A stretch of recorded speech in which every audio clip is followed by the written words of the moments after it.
Nessa videoaula de hoje, eu vou resolver algumas questões de direito processual civil, especificamente em temas ligados à teoria geral do processo, para que você possa fazer uma revisão de conteúdo e que isso possa auxiliar nos seus estudos.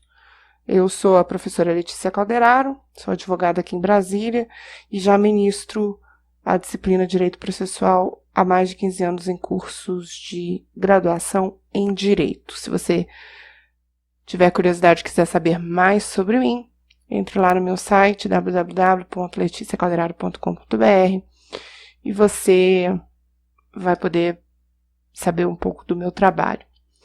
Vamos à questão. Essa questão aqui, pessoal, ela não vai ser um modelo múltipla escolha. Então, eu não vou dar alternativas por meio da qual você vai escolher uma resposta que já está dada.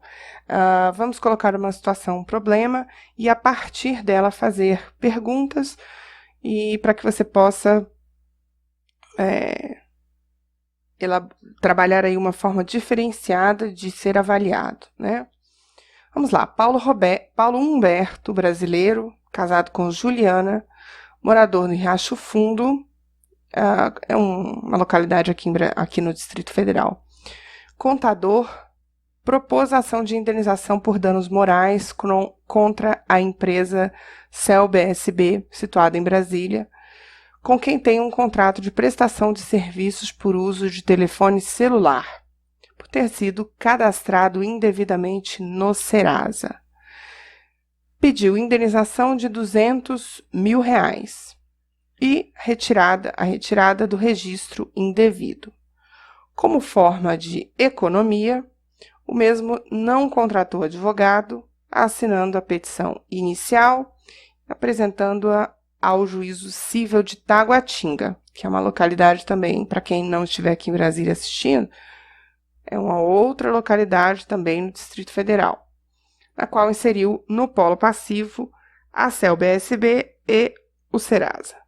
A esse respeito, responda. Então, vamos só ver se você entendeu, gente. É muito importante que você compreenda e que interprete corretamente aquela situação, problema que lhe é posta. Isso no direito, gente, é fundamental. A leitura com detalhe, com bastante atenção e a interpretação do texto. Se você não compreende a questão, não adianta estudar direito, gente. Assim, não adianta você querer saber juridiquês, né? Se você não consegue compreender a situação fática que lhe foi posta para análise. Então, vamos tentar compreender. Paulo Humberto é casado com a Juliana. Ele tem um contrato de telefone celular com uma empresa que chama CEL-BSB. Ele mora no Riacho Fundo, que é uma cidade, e a CEL-BSB está situada em Brasília, outra cidade. Tudo no Distrito Federal, mas são cidades distintas. O que aconteceu? Paulo Humberto identificou que ele foi colocado indevidamente no cadastro do banco de dados negativo do Serasa. Ele entende que isso está errado. Na concepção do Paulo Humberto, né? Ele faria jus à retirada e também a uma indenização por esse registro indevido. Por quê? Porque ele acredita que ele não tem nenhuma conta, não está em aberto, não está devendo nada e, portanto, haveria aí uma irregularidade. O que ele fez? Redigiu uma petição inicial, fez 2 pedidos nessa petição inicial. Um de indenização, que ele colocou no valor de R$200 mil. Paulo Humberto tá querendo dinheiro pra caramba, hein, gente? E pediu também que fosse retirado seu nome colocado indevidamente nesse registro. Ele quis economizar, ele quer ganhar bastante dinheiro, mas ele quis economizar, não contratou advogado, ele mesmo subscreveu a petição inicial, apresentou num juízo cível de uma cidade que chama Taguatinga. Veja que é uma cidade que não é nem a cidade onde ele mora, que ele mora no Riacho Fundo, e também não é na localidade onde a empresa tem a sua sede. Ele colocou no polo passivo tanto botou as duas empresas, a Celta BSB, que é a empresa com quem ele tem a relação de telefone, de prestação de serviço, e colocou o Serasa também, certo? Compreendida essa história, vamos ver o que se quer, quais são as perguntas. Então vamos lá. Quem são os sujeitos da relação de direito material? Então, a relação de direito material é aquela existente antes de qualquer tipo de processo. Vamos lá. Quem são os sujeitos da relação de direito material? Bom, a única relação que nós podemos identificar nessa história é Paulo Humberto, que tem uma relação de direito material com a Juliana. Eles são casados. Isso é uma relação de direito material. Existe uma outra relação de direito material, que vou botar assim um asterisco. Uma outra relação de direito material é a do Paulo Humberto, que tem uma linha de telefone com a empresa Cel BSB. Certo? Existe uma outra relação, que é a relação da Cel BSB com o Serasa. Não, o Paulo Humberto não tem relação direta com o Serasa. A empresa, quando quer fazer o registro, ela encaminha a solicitação até o banco de dados que faz o registro. O Paulo Humberto, o Serasa não presta serviço para o Paulo Humberto, né? Então, não existe uma relação de direito material entre o Paulo Humberto e o Serasa. O que existe é uma relação de prestação de serviços telefônicos do Paulo Humberto com a Cel BSB. Tem também outra, que obviamente, quem fez o pedido de registro foi a Cel BSB em relação ao Serasa. E é claro, como no início da questão falou que o Paulo Humberto é casado com a Juliana, também existe aí entre eles uma relação de direito material. A pergunta é, qual dessas três hipóteses gerou um processo, né? Porque nós estamos indo para uma abordagem processual. Então, no final da história, há um processo. Qual dessas três relações? Se é uma ação de divórcio, é uma partilha de bens? Não é. Então, não é uma causa de família, portanto, não é essa relação que nós vamos discutir. Entre o Paulo Humberto e a Cel BSB, nessa relação de prestação de serviços, houve aqui um ruído. Houve.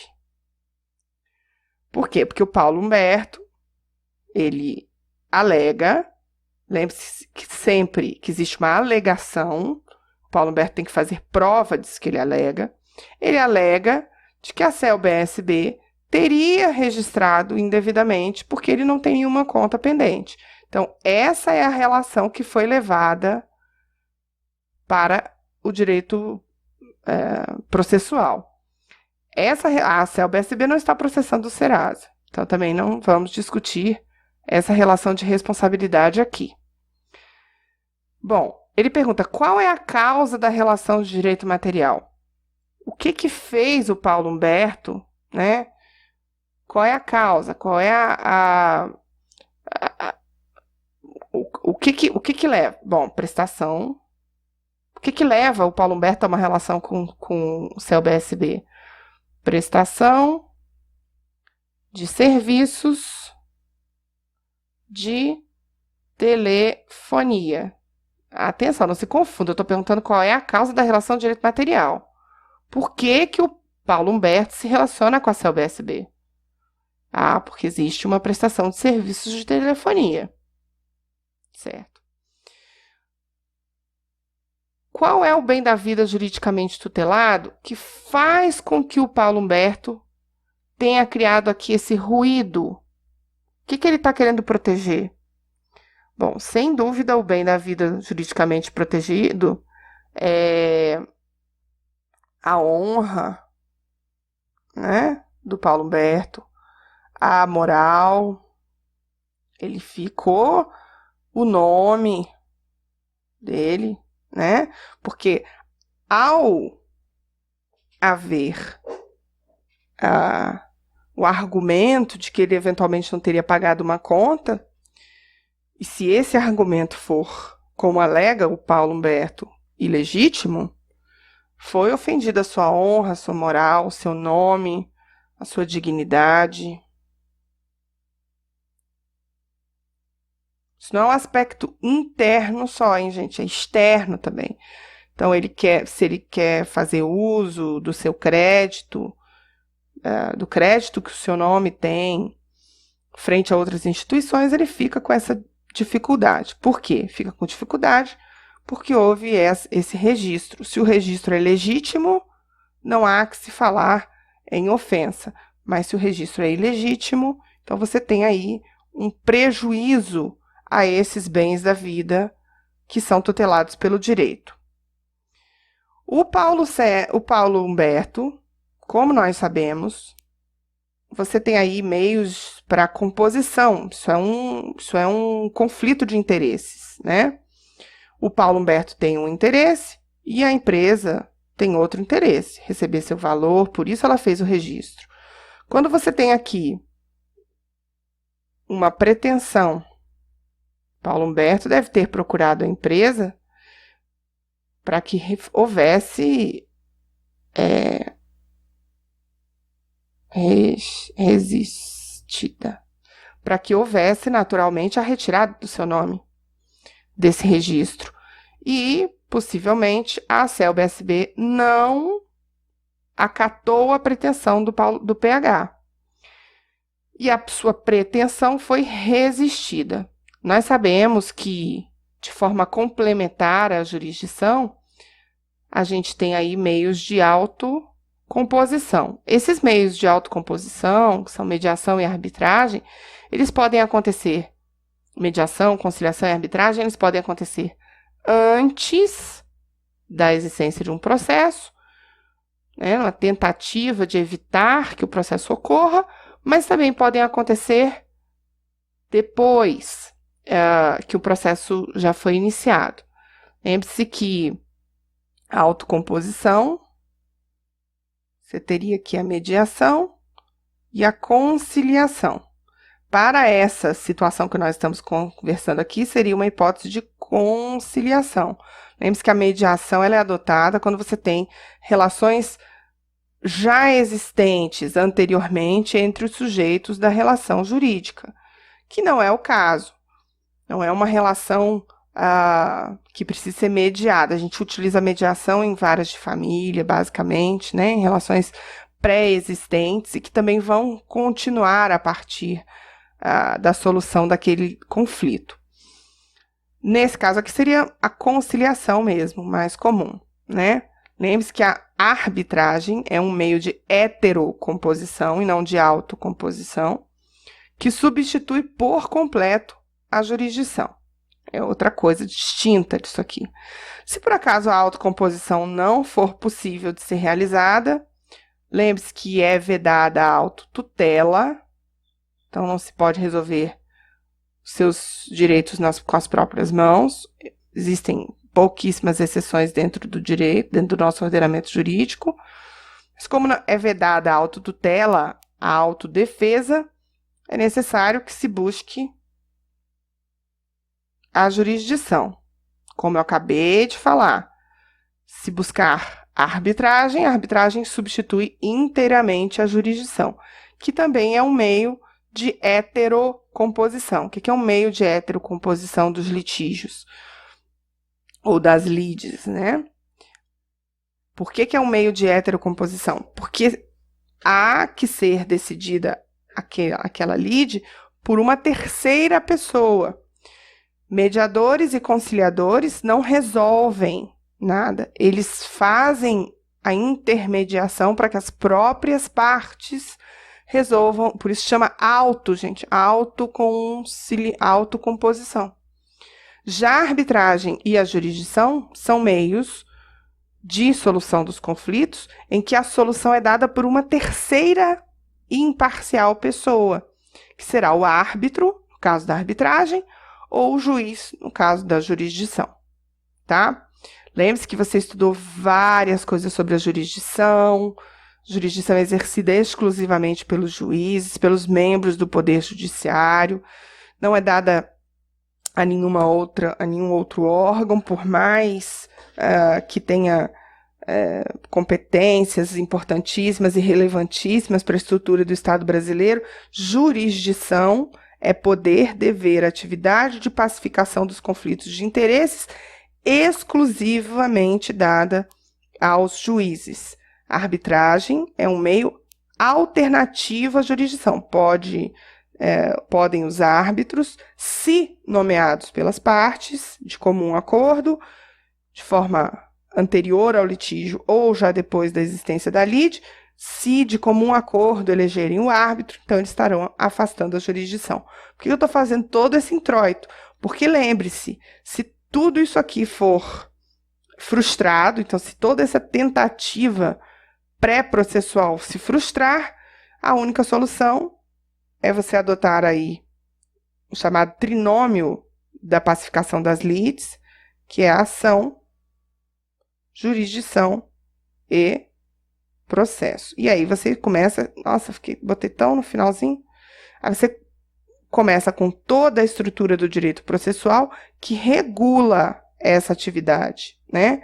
O direito de provocar o exercício da jurisdição e dela receber uma resposta em tempo razoável, inclusive na sua fase satisfativa, e esse direito será exercido, será materializado por meio de um processo, que é uma relação jurídica comparticipativa, policêntrica, que não tem o judiciário como um centro, e sim as partes, de modo colaborativo com a magistratura, para alcançar a melhor solução para o litígio. Inclusive, exatamente por causa disso, que a gente agora, dentro da dinâmica do neoprocessualismo, dentro do novo Código de Processo Civil, a gente tem a figura dos meios de autocomposição também no curso da relação jurídica processual.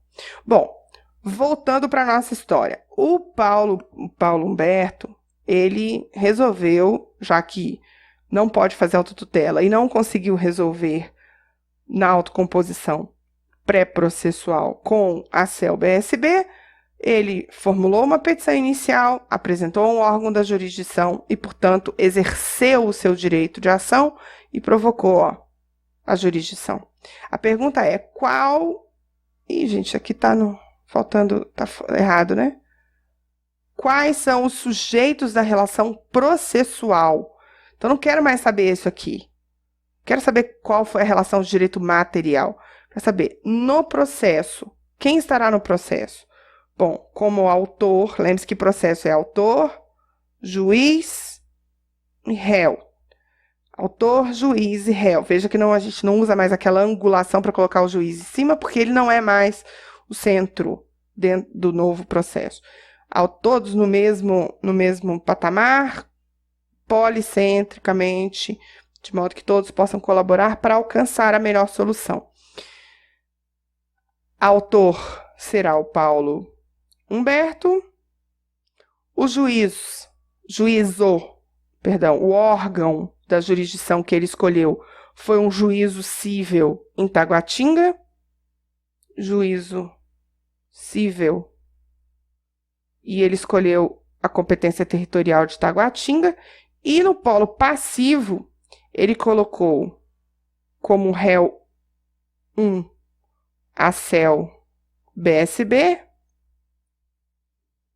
e como réu 2 ele colocou outra empresa, que é o Serasa.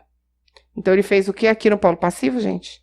Fez um litisconsórcio passivo, né? Muito bem. Veja que o PH não colocou a esposa dele junto. Não fez um litisconsórcio ativo com a Juliana. Precisaria, hein, gente, fazer esse litisconsórcio? Não precisaria. Especialmente quando o litisconsórcio é ativo, existe toda uma discussão para a formação do litisconsórcio necessário ativo, né? Mas, de qualquer modo, sequer um litisconsórcio facultativo aqui seria o caso. Juliana, como na condição de esposa, não deve estar não é necessária para que a sentença aqui proferida seja eficaz, absolutamente. Não há com a Juliana, olha, o Paulo Humberto tem uma relação direta aqui, ó. Ele não tem junto com a Juliana, né? Lembre-se que a participação, especialmente no polo passivo do litisconsórcio necessário, derivada do casamento, é para a relação em que se discute direitos, propriedade imóvel, direitos reais sobre propriedade imóvel. Tirando isso, não. E também não seria o caso de botar a Juliana num litisconsórcio facultativo. Por quê? Porque ela é ilegítima para figurar no polo ativo. A relação de direito material é do Paulo Humberto com a empresa. Só na condição, para que se forme um litisconsórcio facultativo, pessoal, você precisa, lembre-se sempre, de uma comunhão de fundamentos, uma afinidade de fatos, uma afinidade de parentesco, né? Muito bem. Qual é a causa da relação processual? A causa, vou complementar aqui, ó, para você compreender bem, causa de pedir. Qual é a causa de pedir remota? A causa de pedir remota, gente, ela corresponde à relação de direito material. Então, existe entre o Paulo Humberto e a CELB-SB uma relação de prestação de serviço. Mas qual é a causa de pedir próxima? O que faz o Paulo Humberto vir a juízo? Bom, remota, existência. Porque se ele não tivesse telefone, não tinha como cobrar, né? De relação. Existe um contrato de prestação de serviços. E na causa de pedir próxima, ele não está inadimplente. Não há inadimplemento. Mas, mesmo assim, houve registro indevido no cadastro do Serasa. É por isso que o Paulo Humberto está provocando a jurisdição. Não é porque ele tem um contrato de prestação, é porque ele tem um contrato de prestação, ele não está inadimplente e mesmo assim houve. Então você precisa fazer toda essa narrativa para que o juiz compreenda que a causa, né, a justificativa, por que é que se está provocando a jurisdição. E também é necessária a causa de pedir para que o juiz compreenda que se aquela tutela que se está a postular, se ela é útil, se ela é necessária. Lembre-se que isso será uma das condições da ação. Sem ela, o juízo não prestará a tutela jurisdicional. Qual é o objeto da relação processual? Ou seja, qual é o pedido? O que o Paulo Humberto quer? O Paulo Humberto quer duas coisas. Primeiro, ele quer uma indenização. Então, ele quer que a empresa seja condenada a duas coisas. Uma condenação a pagar. E aí ele viajou, né, gente, com todo respeito. Pediu 200 mil reais a título de indenização e ele quer uma condenação à obrigação de fazer. Que tipo de obrigação ele quer? Que faça, ou seja, que retire o nome dele do cadastro. Retirar, restrição. Isso aqui não é dinheiro, né? Isso aqui é uma obrigação para que se faça alguma coisa. Veja que o pedido é de uma sentença que condene os réus. E ele colocou os réus, né? Enfim, ele acaba pedindo, já estou me adiantando para falar que esse pedido é indevido, porque você tem que pedir indenização para o Serasa, né, gente? Você tem que pedir indenização para aquele que fez o registro indevido. Você tem sempre que lembrar que a legitimidade passiva ela está naquele... Quem que você põe no polo passivo? Você não sai chutando assim, desse jeito aqui, ó.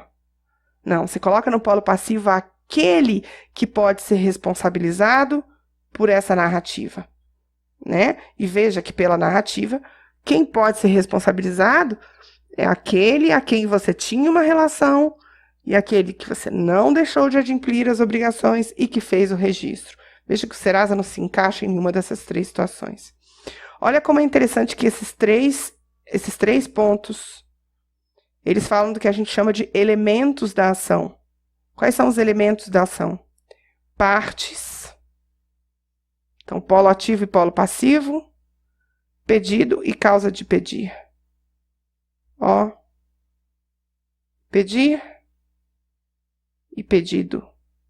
Isso aqui é o que a gente chama de elementos da ação. É fundamental que você conheça os elementos da ação para que você possa compreender institutos como a litispendência, a coisa julgada, a perempção, a conexão, a continência. Esses institutos do direito processual civil são para isso, não adianta se você não souber isso.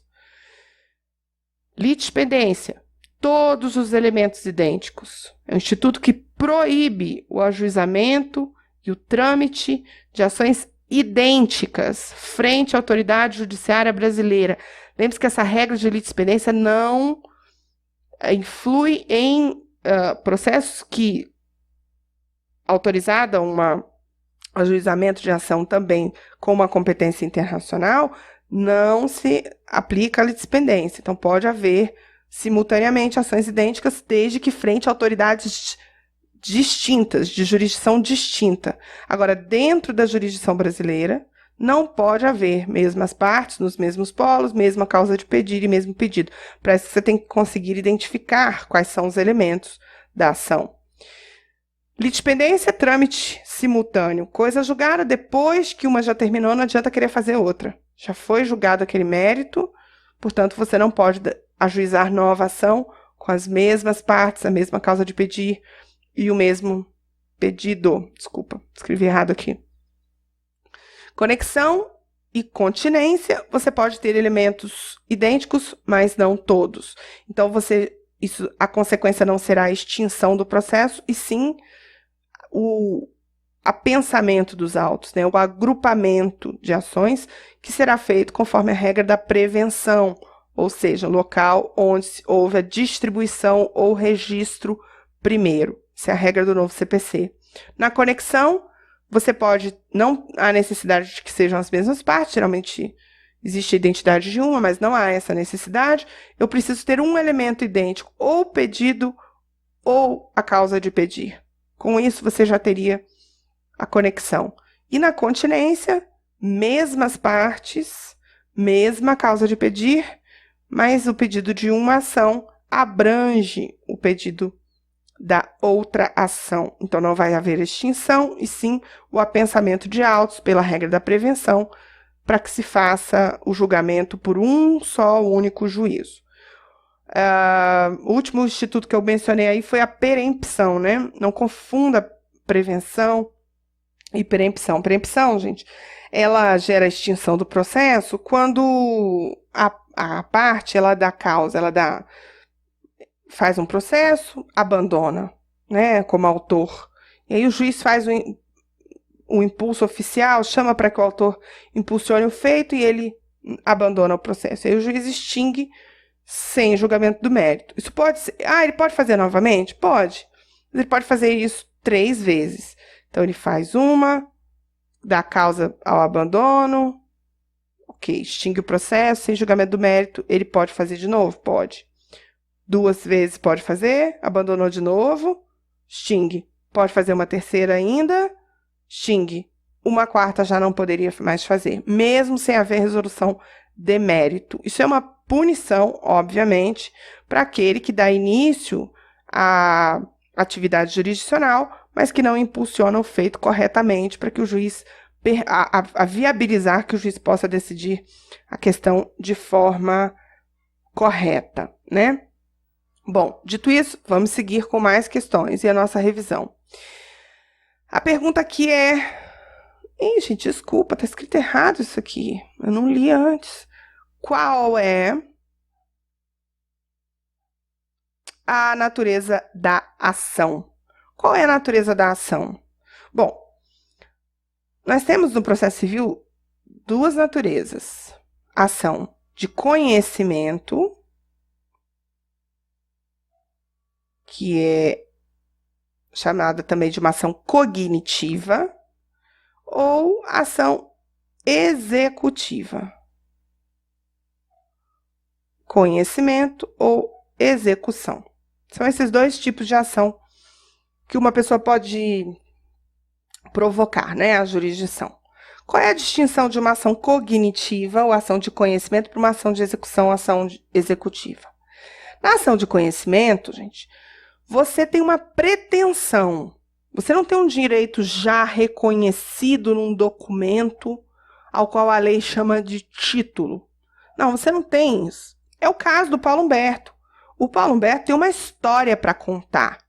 Então, ele tem que fazer a narrativa, ele tem que fazer prova de que essa narrativa que ele faz é verdadeira, ele tem que convencer o juízo de que a sua verdade é melhor do que a verdade apresentada pelo réu, porque o réu vai fazer a sua defesa e também vai fazer produção de prova. Então, ele tem que convencer por meio das provas o juiz de que a sua verdade é melhor do que a verdade do outro, sobre o crivo do contraditório, com o objetivo de ver o seu direito declarado por sentença. A sentença, ainda pelo princípio que você estudou lá, que é o princípio do duplo grau de jurisdição, ela ainda estará sujeita a recursos, então essa sentença poderá ser modificada ou confirmada por outros graus de jurisdição, então nos tribunais. E quando houver o trânsito em julgado, que é o encerramento da fase recursal, aí sim, com a coisa julgada, a parte terá o seu direito reconhecido naquilo que se chama título executivo. Ah, ótimo, maravilha. Aí, recebi meu dinheiro? Ainda não. Pode ser que o réu condenado, que já sabe que foi condenado, ele tome a iniciativa de já fazer o cumprimento dessa decisão, porque ele não pode se esquivar. Por que ele não pode se esquivar? Porque mesmo que ele permaneça inerte, se ele já foi condenado numa ação de conhecimento e ainda não cumpriu, o Estado juiz, na sua atividade satisfativa, chamada executiva, vai dar, por isso a gente chama de execução, vai dar garantia de instrumentos que façam com que aquele que é detentor do direito já reconhecido no título possa se satisfazer. Então, aqui nessa fase executiva, é onde o órgão do Estado ele faz a chamada expropriação, o bloqueio do patrimônio com a retirada forçada, né, do patrimônio do devedor para satisfazer aquele que é o titular do direito. Ah, posso fazer processo de execução direto, ação de execução diretamente? Não, até pode, mas somente se você se for detentor de um documento que a gente chama de título executivo e que contenha nesse documento uma obrigação líquida, certa e exigível. São requisitos que você vai estudar mais para frente no chamado processo de execução. O Paulo Humberto aqui na nossa história, gente, ele não tem um título executivo. Ele tem uma narrativa. E veja que essa narrativa, como ela não é conhecida do juiz, processo de conhecimento. O juiz tem que conhecer a história para que ele se convença de que a verdade está com o Paulo Humberto, e aí, aplicando o direito material à espécie, ele profira uma decisão. Ao ser transitado em julgado, aí sim o Paulo Humberto terá em seu poder um título executivo. Se a empresa não cumprir, aí sim ele buscará a jurisdição na sua função executiva. Uma ação de conhecimento, ela pode ser uma ação meramente declaratória, ou seja, aquela que basta que o juiz diga que a verdade está com quem, né? O direito está com fulano. Isso é suficiente. Isso ocorre, por exemplo, na declaração de paternidade, né? Seu juiz, fulano é meu pai. Aí você faz o exame de DNA e identifica que ele é o pai. Então o juiz vai lá e declara: João é pai do P, né? O réu é pai do autor. Uma ação de conhecimento em que o juiz vai declarar com quem está a verdade, que o juiz declara somente, basta a declaração judicial.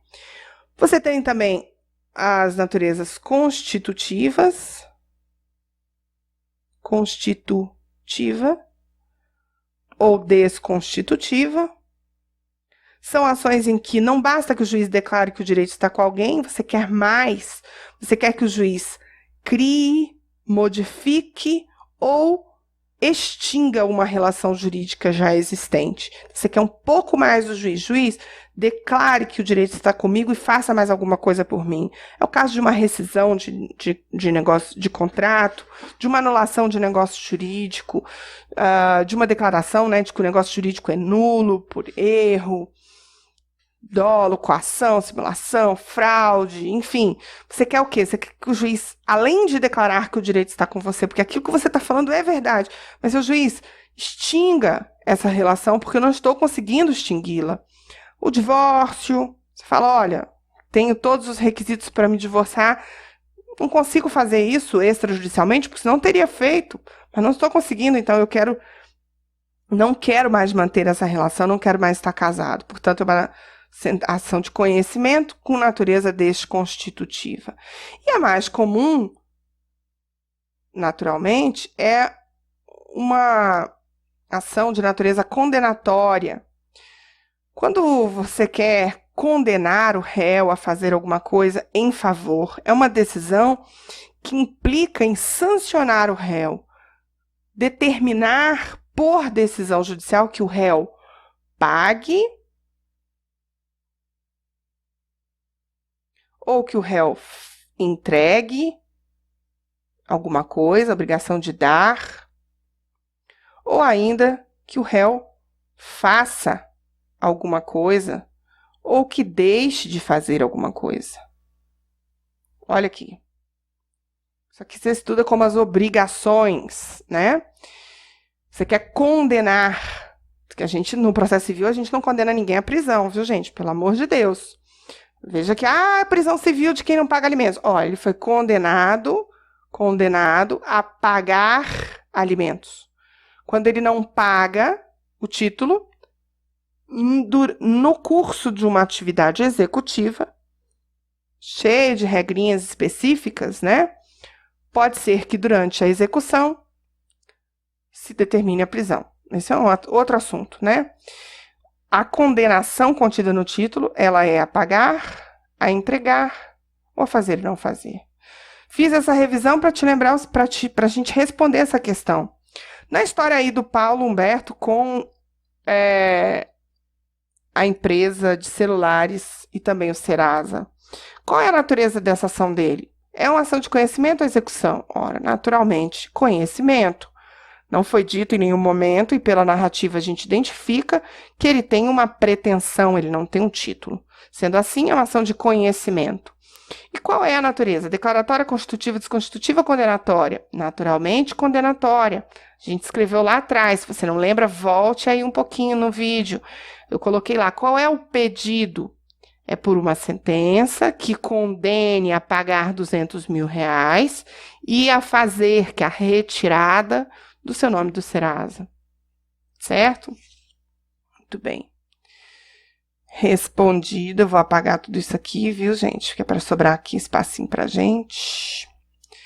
Então, qual é a natureza? Ela é uma ação de conhecimento, também é chamada de ação cognitiva, condenatória, a pagar e a fazer.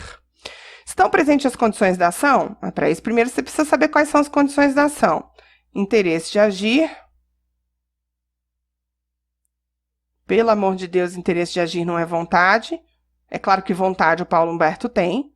E legitimidade das partes. Tanto o autor como o réu da relação processual devem ser legítimas.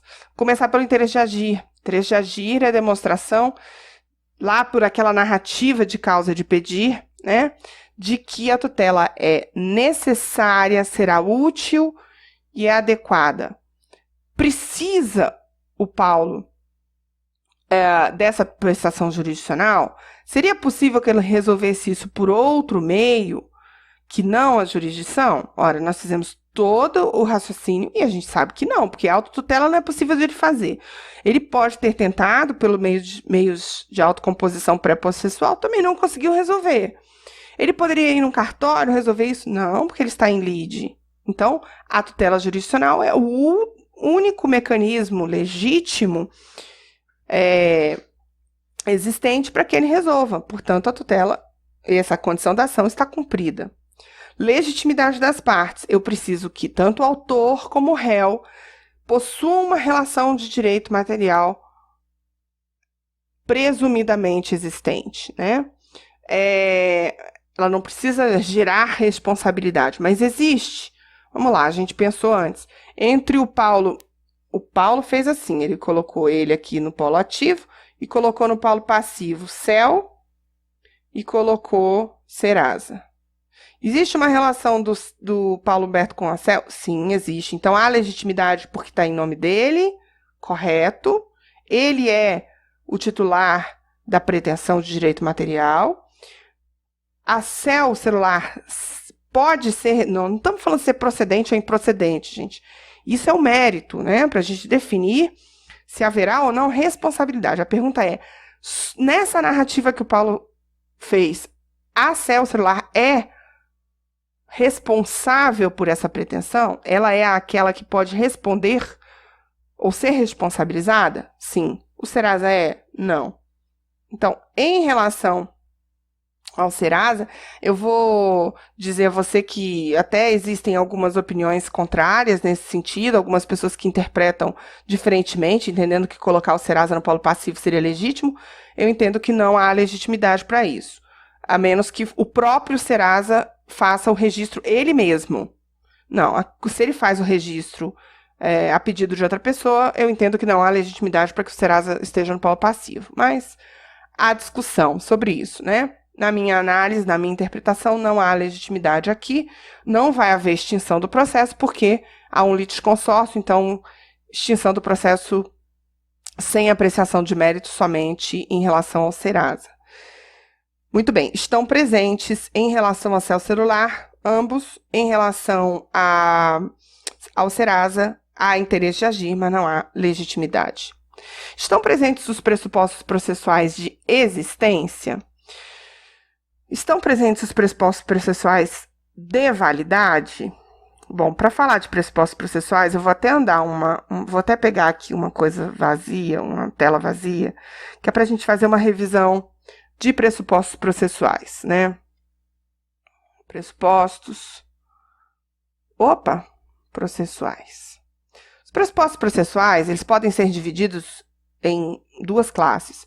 Os pressupostos processuais de existência, eu gostaria de lembrar que essa é uma divisão mais moderna, né, de existência e validade.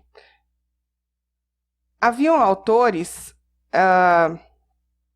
que faziam essa divisão de uma maneira distinta em pressupostos processuais objetivos, pressupostos processuais subjetivos. Não tem problema nenhum a maneira como você vai classificar os pressupostos processuais. O que importa é que você compreenda quais são os pressupostos para que um processo possa existir e para que esse processo se desenvolva validamente até a busca, né, até que possa ser proferida uma sentença de mérito, que é o que a gente busca. Agora, se você vai fazer uma classificação diferente, classificação é doutrina e isso é absolutamente irrelevante. Bom, o que eu preciso para que eu diga, olha, isso aqui existe um processo, ganhou uma capa, botou uma etiqueta e, portanto, vai ter que receber uma decisão, né? Eu preciso de uma petição, que na verdade eu estou chamando de petição. O que eu preciso? Um pedido. Uma folha de papel com uma narrativa escrita, pessoal. É isso que eu preciso. Alguém que pede, narra alguma coisa, pede alguma coisa. Então, autor, quem pede, réu em desfavor de quem se pede. Eu preciso que essa petição seja apresentada frente a um órgão da jurisdição. Ou seja, dentro daquela estrutura do Poder Judiciário. Se você apresentar uma petição, um pedido, uma folha de papel com um monte de coisa escrita no Detran, isso não é um processo judicial. Você pode fazer isso no Detran, você pode fazer isso frente a um ministério, no RH da empresa que você trabalha, e isso não é um processo judicial. Você pode fazer uma petição na delegacia. Então, assim, para que exista um processo judicial, eu preciso de uma folha de papel em que você vai colocar alguém que pede em desfavor de outro alguém e vai fazer uma narrativa e dizer o que você quer, né? Ah, mas está muito mal escrito, está uma coisa horrorosa. Não. Existe processo e, portanto, vai ter que receber uma resposta da jurisdição, tá? Se essa resposta será demérito ou não, aí eu preciso de uma série de outros requisitos, que são chamados pressupostos processuais de validade ou desenvolvimento válido do processo, que possam viabilizar a manifestação do juiz com mérito, resolvendo a lide com a aplicação do direito material à espécie. Então vamos lá ver o que precisa. Bom, primeira coisa, essa petição não pode ser uma maluquice total, né? Essa petição, ela tem que ser uma petição apta, não inepta. Então, uma narrativa que faça sentido, que tenha causa de pedir remota, que tenha causa de pedir próxima, né? Que demonstre o requisito do interesse, a condição da ação, que é o interesse de agir. Então, não inepta. Uma petição inepta, pessoal, é uma petição que não tem pedido, que não tem causa de pedir, que a narrativa dos fatos não gera um pedido lógico, que os pedidos são incompatíveis entre si. Isso é uma petição inepta, uma petição que não traz os elementos da ação. Eu preciso, relacionados à causa de pedir e ao pedido. E eu preciso também que nessa petição você demonstre a condição da ação interesse de agir. Ou seja, que essa narrativa que foi feita evidencia a necessidade da tutela jurisdicional, como a gente já explicou antes. Não tem isso? Sorry, vai receber uma resposta do Estado, mais uma sentença sem apreciação de mérito. O que mais que eu preciso? Bom, eu preciso relacionado às partes, autor e réu, né? Tanto relacionado ao autor como réu, eu preciso que essas partes tenham legitimidade, que é a segunda condição da ação, e preciso que as partes tenham capacidade. Atenção, tanto autor como réu, hein, pessoal. Legitimidade, já falamos que é uma condição da ação. Ninguém postula direito alheio em nome próprio, senão quando a lei o autoriza a fazê-lo, no caso da substituição processual, os Ministério Público, os sindicatos, os partidos políticos, tá? A regra é a legitimação ordinária, postular direito próprio em nome próprio, ou defender direito próprio em nome próprio, tanto no polo ativo como no polo passivo. Se você errar isso aqui, faltou. E na capacidade, a demonstração de que aquele que pede e aquele que está no polo passivo tem capacidade de ser parte. Se for pessoa natural, está viva. Se for, pode ser pessoa jurídica, tanto de direito público como de direito privado. Pode ser um ente despersonalizado. Preciso da capacidade processual, demonstração de que a parte pode estar em juízo isoladamente. Isso vem a partir da demonstração da capacidade civil plena. Então, não pode ter nenhuma causa de capacidade relativa ou absoluta. Se acontecer, precisa da assistência ou da representação. Lembrando que entes despersonalizados e pessoas jurídicas sempre precisam ser representados. E ainda a capacidade postulatória, a subscrição por advogado nas petições. É verdade que existem algumas exceções em que a capacidade postulatória é dada à própria parte. Não sei se você vai lembrar da história, se não lembrar, volta lá atrás. Mas o Paulo Humberto, estava escrito na história, para economizar, ele subscreveu a própria petição, né? Então, a petição dele não está subscrita por advogado. Está subscrita pelo próprio Paulo Humberto. Isso aqui, gente, a capacidade postulatória, ela é dada parte de forma excepcional. Quando a lei de forma expressa autoriza a dispensa da subscrição das petições por advogado. Quais são essas hipóteses? A gente pode citar no penal habeas corpus, na reclamação trabalhista com valor baixo no procedimento sumaríssimo, especificamente aqui para a gente no cível, nos juizados especiais, no procedimento dos juizados especiais, quando o valor da causa não for superior a 20 vezes o salário mínimo. O salário mínimo hoje é R$ 880. Então, 20 salários mínimos até 20 salários corresponderia em reais a R$ 17.600. Esse seria o teto para que ele pudesse postular sem a subscrição de advogado e no procedimento dos juizados especiais. Não é isso da nossa história aqui, hein? Atenção. Nossa história aqui, ele apresentou a petição num juízo cível de Taguatinga. Não foi dito absolutamente o procedimento dos juizados especiais de Taguatinga. Então, ele fez isso numa vara comum, que não há exceções para capacidade postulatória para parte. Sempre é necessária a presença de advogado. E 2, veja que mesmo que se considerasse que era juizado especial, ele colocou como valor da causa R$ 200 mil, um valor muito superior ao teto que lhe permite postular sem a subscrição de uma pessoa com registro na OAB. Já está um erro aí enorme, né? O Paulo está sem capacidade postulatória neste processo. Muito bem. Legitimidade e capacidade. São duas coisas aqui muito, muito importantes, que tanto no polo ativo como no polo passivo. Vale registrar, contudo, que como o Paulo é o autor, isso é uma irregularidade de representação, né? Falta de capacidade postulatória. É perfeitamente possível que o juiz determine prazo para que ele constitua advogado no processo. Se ele não o fizer, o processo será extinto sem resolução de mérito. Muito bem. Veja que foi apresentada uma petição frente a um órgão da jurisdição. Pode ser qualquer órgão da jurisdição? Pode, para a existência de um processo. Agora, para que haja a prolatação de uma decisão de mérito válida, você precisa que o juízo seja competente e que o juiz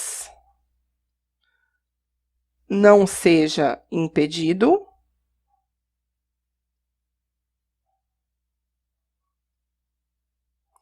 e não seja suspeito. Então, você não pode ter causas de impedimento nem de suspeição. E ainda que o juízo seja competente. As regras de competência são importantíssimas. Lembre-se que aqui haverá hipóteses, critérios em razão da hierarquia ou da função, aquele que define se é foro privilegiado, se a ação deve ser iniciada em tribunais. Hierarquia, faltou aqui. Em tribunais ou se inicia na primeira instância, enfim, em relação à competência originária. Você tem critério em razão da matéria. Então, se é justiça especializada, se é justiça comum, dentro da justiça comum, se é justiça federal, se é justiça estadual, né? Afastadas as hipóteses da jurisdição especializada, militar, trabalhista e eleitoral, dentro da justiça comum, se é federal, se é estadual, residualmente, se é justiça estadual, não há a presença da União, das suas empresas públicas, federais, autarquias, ou fundações públicas, se está afastado isso e você ficou com a justiça estadual, em razão da matéria na justiça estadual, É vara de família, fazenda pública, registros públicos, execução de títulos extrajudiciais. Qual? Não, então é vara cível. Ok, ou seja, em razão da matéria, e a regra em razão do território. Local, onde deve ser feito isso? Veja que aqui também houve um erro, né, pessoal? Porque em razão do território, o Paulo mora, na minha história, ele mora no Riacho Fundo, a empresa fica em Brasília, e ele foi para Taguatinga, quer dizer, não optou por nenhuma das hipóteses, nem foro do domicílio do autor, nem a regra geral de foro do domicílio do réu. Jogou em Taguatinga, não se sabe por quê. Não pode ser feito assim, né? Você não pode simplesmente escolher uma cidade aleatoriamente e colocar nessa cidade. A regra é para as ações de direito pessoal, foro do domicílio da empresa ré. Como é uma relação de consumo, ele poderia ter feito a opção no foro do seu próprio domicílio do consumidor, que seria, portanto, na cidade do Riacho Fundo, Fórum do Riacho Fundo, e não em Taguatinga, né? Muito bem, em razão do valor da causa, a vara cível, ela não tem limitação. Então, você pode colocar 200 mil, 1 milhão, 300 milhões, não haveria esse critério específico aqui, né? Muito bem, lembre-se que as regras, os erros da competência, incompetência relativa e absoluta, têm diferentes tipos de regras que permitem a sua derrogação, que não permitem derrogação, ou seja, a prorrogação, a modificação da competência. Lembre-se que a incompetência absoluta nunca permite derrogação, enquanto que a competência relativa permite, é possível que se faça a conexão, continência, a modificação por argumento de eleição de foro em relação contratual. Enfim, não se esqueça de revisar todo o conteúdo de competência, que é super importante aí, né? O juiz, pessoa natural, também não pode ser impedido, não pode ser suspeito. Havendo isso, também haverá a ausência aí de pressupostos processuais. No que diz respeito às partes, no polo passivo, só vale registrar, né, gente? Vou voltar aqui um pouquinho, porque sem citação apta no processo, lembrando que o princípio do contraditório é dos mais importantes e mais caros à democracia, então, sem a citação apta do réu, não é possível que você tenha um processo válido que permita a produção de uma sentença de mérito, né? Muito bem, o que mais que precisa? Bom, o pagamento de custas para começar o processo, ou, substitutivamente, o requerimento e a concessão da gratuidade da justiça, né? A gratuidade é um pedido que é feito ao juiz quando se demonstra a impossibilidade de arcar com as custas do processo. Sem que uma dessas duas coisas aconteça, o processo não pode seguir. Ou deve haver o recolhimento de custas, ou a concessão da gratuidade. Por exemplo, se você fizer o pedido de gratuidade e o juiz negar e você não recorrer, é necessário que se faça o recolhimento das custas. Não feito o recolhimento, o processo será extinto sem resolução de mérito, porque o autor não pode dar início a um processo sem um desses dois pressupostos. E a gente pode concluir aqui com pressupostos que a gente chama de pressupostos negativos. Todos esses aqui são pressupostos que você precisa de uma petição apta, que as partes sejam legítimas, capazes, que o réu seja validamente citado, o juiz o competente, o juiz não impedido, não suspeito e que haja pagamento. Agora, não pode haver, para que um processo seja válido, não pode haver litispendência.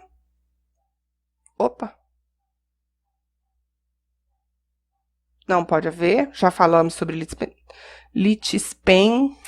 Pessoal, desculpa. Litispen.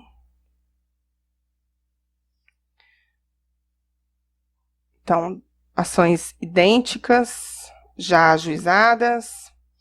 Não pode haver coisa julgada. Não pode. Essas duas extingue, né? Havendo outros processos que gerem a reunião de processo e o juiz identificando que há uma regra aqui de prevenção, ele não deve julgar, e sim encaminhar os autos para que haja prevenção. Nesses dois casos aqui, haverá a extinção. Tá? Bom, basicamente é isso. Isso aqui são chamados pressupostos processuais, tanto de existência como de validade. Então, o que eu vou fazer? Vou voltar. E aí ele perguntou, estão presentes os pressupostos processuais de existência? Existiu uma petição, ou seja, uma folha de papel com um monte de coisa escrita, e essa folha foi apresentada em frente a um órgão da jurisdição brasileira? Opa, sim. De existência, sim. Há processo judicial e, portanto, deve haver uma resposta estatal, não necessariamente de mérito. Estão presentes os pressupostos de validade? Ixi, amigo, aí já lascou tudo, porque em relação ao Serasa, a gente já falou que faltou legitimidade, que é um pressuposto. Em relação a legitimidade, faltou. Em relação ao Serasa, faltou capacidade postulatória, também foi um erro, mas ele é corrigível. Em relação ao Serasa, não tem como corrigir. Capacidade postulatória é possível corrigir dentro do prazo, senão vai gerar a extinção do processo. E também houve o erro da incompetência territorial, tá? Competência territorial, ela é um argumento falado, ela não deve ser declarada de ofício pelo juiz, mas ela pode ser declarada, se for o caso, né, arguível pelo réu, certo? Não pelo juízo. Mas também é uma irregularidade. Lembre-se que se o réu não fizer esse argumento, está prorrogada e, portanto, está sanada essa irregularidade. Que espécie de litisconsórcio se formou no polo passivo? Ele colocou no polo passivo CEL-BSB e Serasa. Que espécie de litisconsórcio? Um litisconsórcio passivo, facultativo e simples, evidentemente. Simples. Primeiro que ele não precisava ter colocado os dois obrigatoriamente. Só há litisconsórcio necessário quando a lei ou a relação jurídica torna a citação dos dois obrigatória para a eficácia da sentença. Não é verdade. Bom, mas aí colocou, tudo bem, facultativamente inseriu. Mas ele é simples. Veja como existe a perfeita possibilidade do juiz acolher a ilegitimidade do Serasa e dar uma decisão diversa, condenando a CEL celular, né? Portanto, a decisão não há de ser uniforme para ambos os litisconsórcios e, nesse sentido, o litisconsórcio é simples. Deve haver litisconsórcio ativo necessário? Isso aqui eu já até comentei, né, gente? Entre o Paulo e a Juliana, não deve haver litisconsórcio necessário entre o Paulo e a Juliana. Já expliquei por quê. Só porque são casados, não há, para qualquer relação, né, obrigatoriedade de participação do casal, somente para ações em que se discute direito real imobiliário. Agora, isso é no polo passivo, devem ser citados como réus. No polo ativo, não. Basta uma outorga, uma autorização. Não havendo extinção do processo. Ih, gente, para que eu comecei daqui, desculpa. Havendo extinção do processo, poderá Paulo ajuizar nova ação? Então, vamos imaginar que, bom, ele não trouxe, vamos colocar aqui essa hipótese de não trouxe procuração de advogado. O juiz determinou o prazo de 5 dias para que ele constituísse advogado e ele não o fez. Ele poderá ajuizar uma nova ação? Veja, como é que você sabe se pode ou não ajuizar nova ação? Sempre vai depender se você tem extinção sem resolução do mérito ou com resolução do mérito. Para a hipótese de o juiz extinguir o processo sem resolução do mérito, isso vai acontecer porque houve um defeito processual, e aí ele corrigindo o defeito, ele pode fazer novamente. Só não vai poder, gente, em quando houver litispendência ou coisa julgada, porque aí, para que você vai fazer de novo se você já sabe que já deu litispendência, vai extinguir novamente, né? Então, litispendência, coisa julgada ou perempção na quarta vez, já aí você não pode fazer mesmo se for sem. Mas a regra geral é que, por falta de pressupostos processuais, havendo a extinção sem resolução do mérito, sim, pode ser feita. Então, você vai corrigir o defeito, pelo amor de Deus, não vai deixar tudo igual, porque senão vai dar nova extinção. Você corrige o defeito e faz novamente.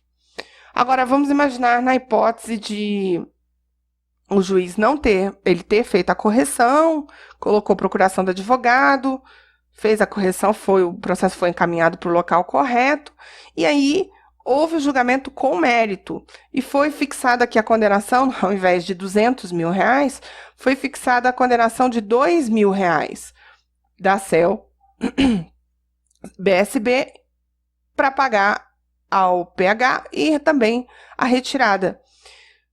Depois que o transitar em julgado, ele recebe o dinheiro dele, enfim. Ele pode ajuizar uma nova ação porque ele achou que esses 2 mil foi pouco? Não, não pode. Por quê? Porque já deu coisa julgada. Ah, não gostei. Não gostou? A solução é recurso. Você deve recorrer naquela mesma relação processual para que você possa convencer as instâncias acima do juízo de que aquela decisão proferida pelo juiz está incorreta e não ajuizar nova ação. Depois de transitado em julgado, ou seja, depois de esgotados os recursos, não há possibilidade de você ajuizar uma nova ação. Só pode fazer nova ação se a extinção do processo for sem resolução de mérito. Nessa hipótese, não sendo litispendência, coisa julgada ou perempção, sim, é possível que, corrigindo o defeito processual, se possa postular novamente a mesma coisa, com as mesmas partes, a mesma causa de pedir, certo? É isso, fizemos aqui hoje um exercício um pouquinho diferenciado, na verdade uma super revisão de conteúdo, espero que você tenha gostado, quero agradecer por você ter ficado aqui comigo para essa revisão, aproveito para informar a todos que em breve eu farei o lançamento e vou mandar para você em primeira mão no e-mail que você registrou para assistir essa aula. Farei o lançamento de um curso de direito processual super exclusivo, diferente de tudo que você tem por aí no mercado. Eu tenho certeza que você vai gostar e eu espero ter você também como meu aluno nessa nova plataforma, certo? É isso aí, bons estudos e até a próxima.